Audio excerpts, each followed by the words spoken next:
हुक्मरान तो वो थे, लोगों की दहलीज पे अमन देने वाले, लोगों की चौखट पे जो है वो नूर बांटने वाले। हजरत उमर दिन को तख्ते हुकूमत पे बैठते थे और उनका तख्त को सोने जबरजत का नहीं था, मस्जिद नबवी की चटाई थी और सारा दिन वहां बैठ के लोगों की बातें सुनते।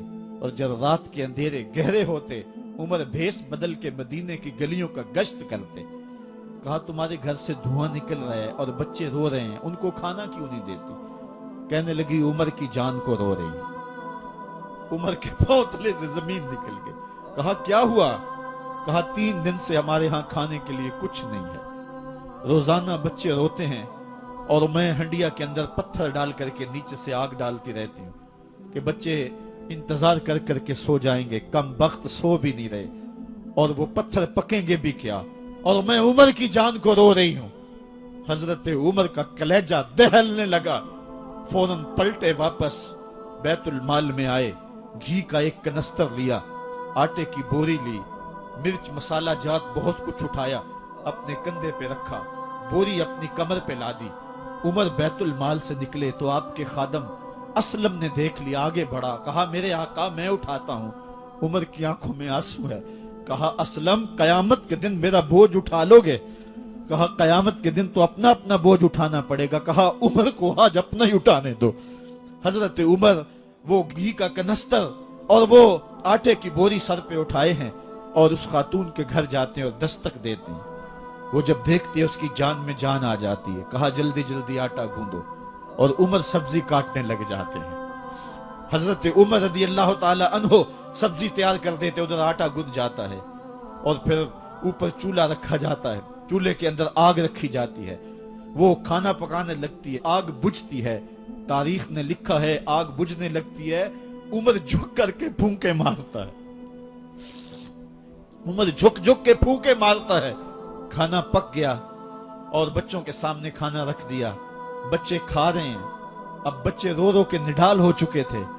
हजरत उमर अपने हाथों को और अपने घुटनों को और अपने पांव को जमीन पे लगा के, जिस तरह बकरी का बच्चा चलता है वेड़े के अंदर, कभी इधर चलते हैं कभी इधर चलते हैं, ताकि बच्चे मुझे देख के खुश हों और दिल में कहते उमर जितना रुलाया है अब इतना हंसाना भी पड़ेगा। तो कभी उमर अमीरुल मोमिनीन, ये मैं किसी आज के जो है वो लोगों के वोटों पे मुंतखब होने वाले हुक्मरान की कहानी नहीं सुना रहा, मैं उस उमर की कहानी सुना रहा हूं जो 23 लाख मुरब्बा मील का हुक्मरान है, आधी दुनिया का बादशाह है। हजरत उमर जो है जिस तरह बकरी का बच्चा चलता है, इस तरह अपने हाथ और अपने घुटने जमीन पे टेक करके जो है वो इस तरह चलते हैं। बच्चे उमर को देख के मुस्कुराते हैं। जब बच्चे मुस्कुराने लगे तो हजरत उमर ने उस खातून से कहा बुढ़िया उमर को माफ कर दे। उसने कहा तू इतनी हमदर्दी क्यों करता है?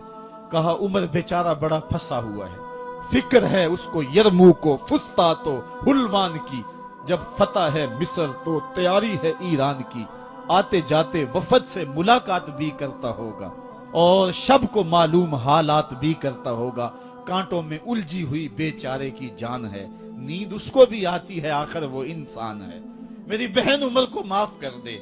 उसने कहा नाना उमर की बात मेरे सामने न कर, कयामत का दिन होगा, उमर का गिरेबान होगा और मेरा हाथ होगा। जब उसने ये बात कही तो उमर बर्दाश्त न कर सके, बच्चों की तरह बिलक बिलक कर रोने लगे। कहा वो बदनसीब उमर तेरे सामने है, आज ही कहला जो कहना है, कयामत के दिन मुझे माफ रखना। उसने कहा तू उमर है? कहा बदनसीब उमर तेरे सामने खड़ा हूं। मेरे उमर कहते हैं अगर दजला के किनारे एक बकरी का बच्चा भी प्यासा मर गया, उसका हिसाब भी उमर से लिया जाएगा।